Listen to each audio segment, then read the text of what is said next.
Hello, my Poraholic friends. Loida here from loveacrylicpainting.com.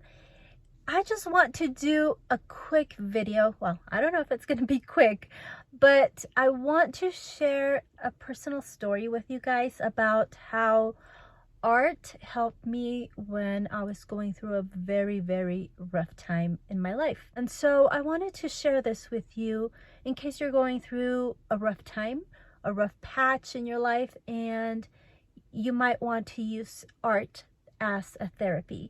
So let me kind of start at the beginning of how this all started. A few years ago, I became pregnant. I got pregnant with my fourth baby, and it was an unexpected pregnancy. Like, I was not planning on getting pregnant. But when I found out that I was pregnant, I was just like super happy, super excited. I had all these plans. It was just like a shock to me, but at the same time, it was like a good shock. I was in shock at first, and then after that, I was just like so happy, so ecstatic. And I called my mom immediately because I called my husband and he didn't answer. So then I was like, I need to share it with someone because I was just like overjoyed. And I just shared this news with her, and I was just like making plans about what I was gonna do, with this new baby, because I was actually in school during that time, and I still had, I believe, 1 year left in school.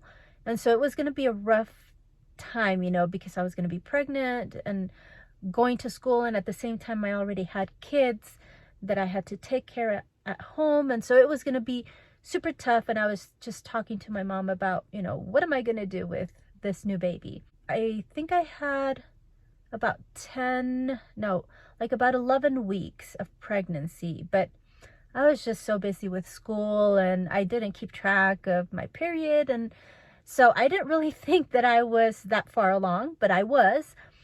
And 1 week later, I lost that baby. I was panicking because I was bleeding, and I knew that that meant that maybe I was losing my baby. And so they made me go in for an ultrasound that following morning to just double check, if everything was okay. And as soon as I went in there, there was no heartbeat. And so I was devastated. I couldn't really believe it. And the doctor scheduled me for a DNC. So basically like taking the baby out from inside me.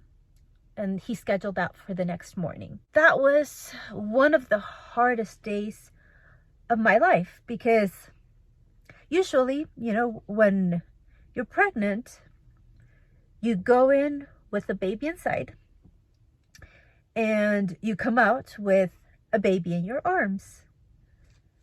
And that day, things were different.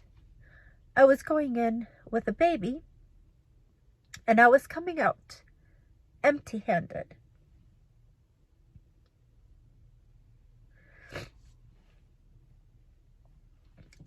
So to me, it was kind of like going to a funeral,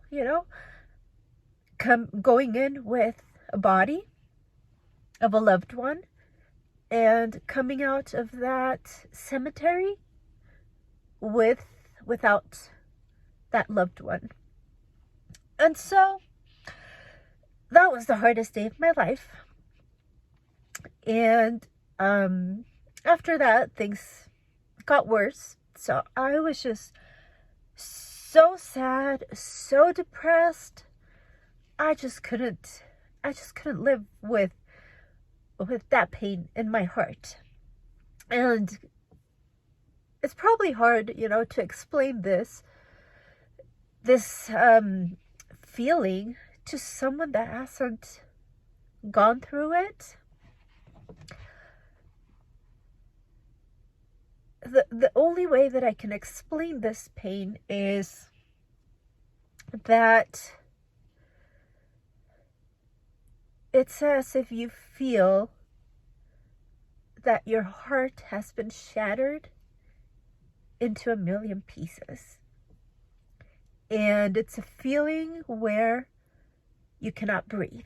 Like you're living and you're breathing, but every breath that you take, it hurts. It's painful to breathe. And I just felt like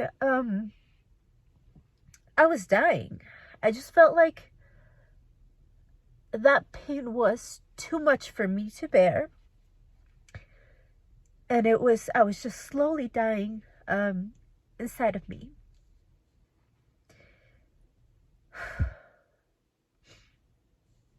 Okay, I need to calm myself down.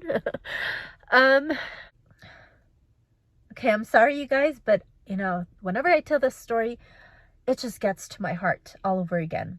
But I promise that I'm over this. It's just that, you know, it's just part of my life. This is an event that happened, and every time that I think about it or recall the story, it just hits me all over again. But I promise that I am happy now. I am okay with what happened, and I've learned to accept it, and I've learned to be happy now, you know, with my life. So I've been able to move on. But let me just tell you why it was also so hard for me. It was just so hard because, like I said, it was a new baby. I had already made up a bunch of stories in my mind about what this new life was going to be with this new baby, what it was going to be like. And all of a sudden, those dreams just disappeared. And so I was just mourning all of these things that I thought that I would get to see, that baby grow up. And, you know, I had all these plans made for that baby. And now that was not going to happen. And it was even harder for me because my husband wasn't feeling the pain. So yes, he loves, you know, kids. He loves our daughters. But at that time, that baby was a little bit of an inconvenience for us. We weren't prepared. That baby news for him was not, it was a shock. It also came to him as a shock. And when I lost the baby, I almost felt like it was a relief for him. Like, I'm not saying that it was, but that's what I felt. And because I didn't see him show any emotions. Later on, I realized that he was actually feeling very vulnerable and feeling very incompetent because he didn't know how to help me. But instead of him giving me a hug, which is what I needed, he just kind of distanced himself because he just didn't know what to do. He just didn't know how to help me, how to make me feel better. And so we had a very rough time, a very rough year, because I wanted to have another baby. He didn't want to. He didn't think I was emotionally stable enough to actually make that decision. Plus, he didn't want another kid. He just was done with babies. So he didn't want another one. And so he just wanted me to be more like focused and centered and calm enough so that I could make a rational decision. But at the same time, he was just like hoping that I would get over this and then say, you know what? Yeah, I don't want any more kids. It was just something that was triggered inside of me. You know, this want for another baby was just something that got triggered because of this baby that I had just lost. So we were, you know, he was avoiding me. He was not talking to me. He was pretending like everything was okay. And I just wasn't okay. I was just not okay. But like I said, he didn't know how to help me. I didn't know what to do, and he didn't know what to do. So it was a rough year and a half, maybe. I think I even went up to like 2 years, I think, of being super, super sad and depressed. I would cry all the time. It was just a constant sadness that I just didn't know how to get rid of.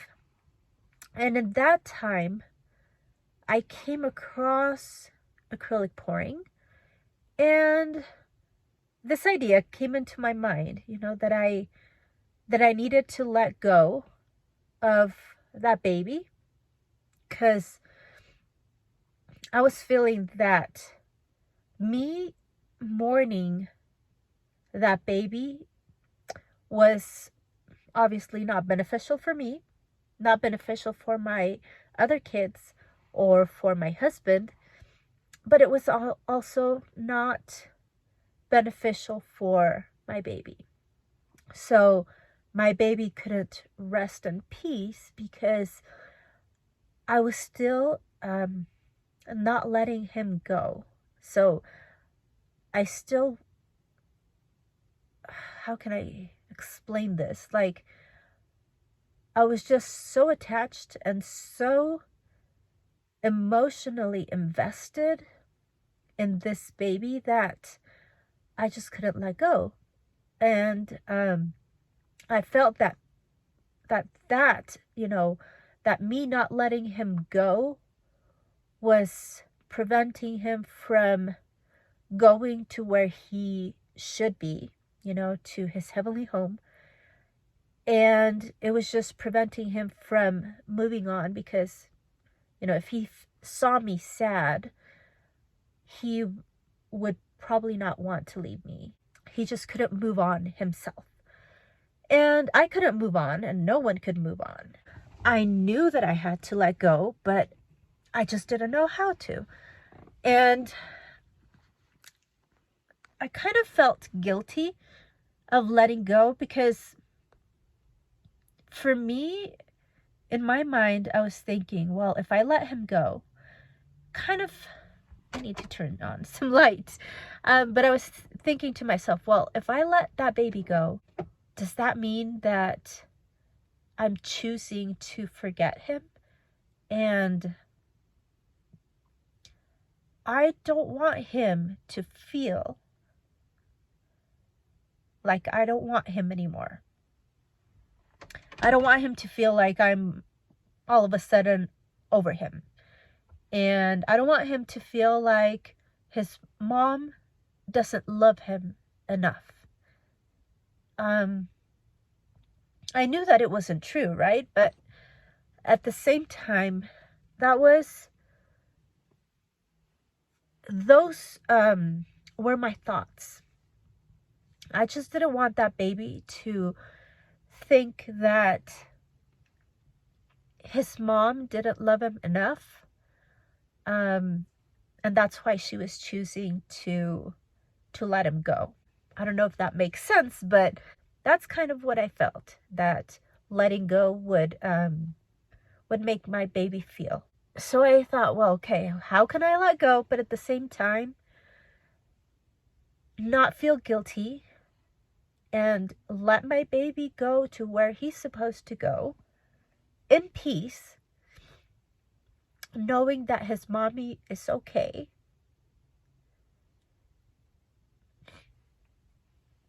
Knowing that he can be happy wherever he is, and that he doesn't have to worry about his mom being sad because he left or because he moved on. And so this is when I had the idea of, I need more light. The light's going down. Let me see if I can turn on this light.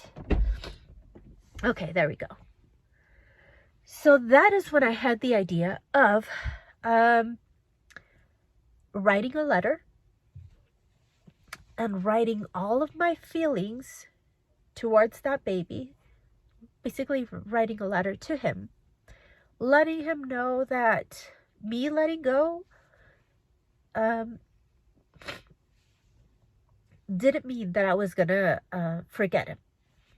I was going to always remember him, and I was always going to love him, but that this was the best for both of us. You know, he needed to move on. I wanted him to be happy, and I didn't want him to be worried, and that I was going to be okay. And so that's what I wrote in my letter. But not only did I write that, but I made a drawing. Okay, I made a drawing. So I poured my heart and soul into that drawing, with acrylic pouring, and then I drew my family on there, including this little baby as part of our family. So then what I did was that I attached this painting and this letter that I had made, along with letters that I asked my kids, you know, to also write to their sibling. And then we all attached these messages to some balloons with helium, and then we went to a park and we let those balloons fly away. And that was my little ritual and ceremony, my little ceremony as a symbol of letting him go and telling him it was okay. It was okay to move on, and it was okay to be happy, and promising him that I was going to be okay. And so, you know, after that, I'm not going to lie to you, there were still some rough days, but overall, it was a huge relief. It was a huge relief to me. And so the reason I wanted to share this with you, this very personal story, is because you might not be experiencing the same thing that I went through, like losing a baby, but you maybe went through the pain of losing a loved one, maybe the pain of losing physical strength, the pain of not, being able to use your hands because you have some sort of illness, arthritis. Maybe, you feel like you lost this thing that was so important to you. And just life is so much harder without it. Maybe you're just so stressed with the work that you just feel like you're stuck in there and you can't be happy. You can't move on. You can't enjoy life because of this, stressful event, or because of a stressful job, or because you just don't feel good about yourself, about who you are, and you just have a void inside of you that you just don't know how to fill. So all of these things, you can still get over them with art, with acrylic pouring. That simple ritual of making a painting, and making a painting of him included in our lives, and then letting that go, that was such a freeing experience for me. And that helped me move on. And so I wanted to share this with you because, like I said, you might be going through something in your life that is preventing you from experiencing joy. And acrylic pouring can be a really great tool. Any form of art, but in this case, I love acrylic pouring, so that's why I'm mentioning acrylic pouring, because acrylic pouring is just so freeing. You don't have to worry about making perfect lines, making perfect, pencil strokes or brush strokes. It's just letting the paint flow I just wanted you guys to keep that in mind, that whenever you're going through a stressful time in your life or you feel somewhat lost, come back to acrylic pouring. Come back to healing with art. Come back to adding healing crystals to your paintings to bring that positive energy back into your life and just let that energy heal you. I'm okay now. Like, I can go through life and go through every single day of my life happy and fulfilled. I don't have that constant pain, that constant agony that I used to feel back then. Yes, it's still painful because, like I said, it's part of my life. It's something that happened, and it's not something that I will ever forget. But I am able to live a happy life now. So I hope that you liked this video. I'm sorry that it was so long.